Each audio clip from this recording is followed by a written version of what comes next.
Hello everyone. Last Friday నుంచి అనుకుంటున్నా 'మహావతార్ నరసింహ' మూవీకి పోదామని చెప్పి. కానీ కుదరలేదు. నిన్న కూడా నైట్ షిఫ్ట్ ఉండే.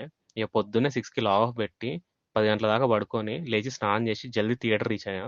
సెకండ్ వీకెండ్ కదా జనాలు ఎక్కువ ఉండరు అనుకున్నా కానీ మూవీకి ఉన్న క్రేజ్కి 50% ఆక్యుపెన్సీ ఉంది.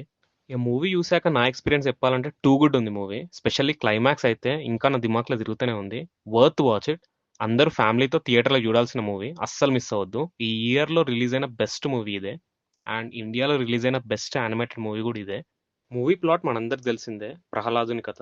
సత్యయుగంలో హిరణ్యకశపుణ్ణి వధించడానికి శ్రీ మహావిష్ణువు ఎత్తిన 4వ అవతారమే నరసింహ అవతారం. అసలు ఈ హిరణ్యకశిపుడు ఎవరనేది మీకు బ్రీఫ్గా చెప్తాను. విష్ణువు యొక్క ద్వారపాలకులైన జయా విజయులు శాపానికి గురై సత్యయుగంలో జయుడేమో హిరణ్యకశపుడిగా, విజయుడేమో హిరణ్యాక్షుడిగా జన్మిస్తారు.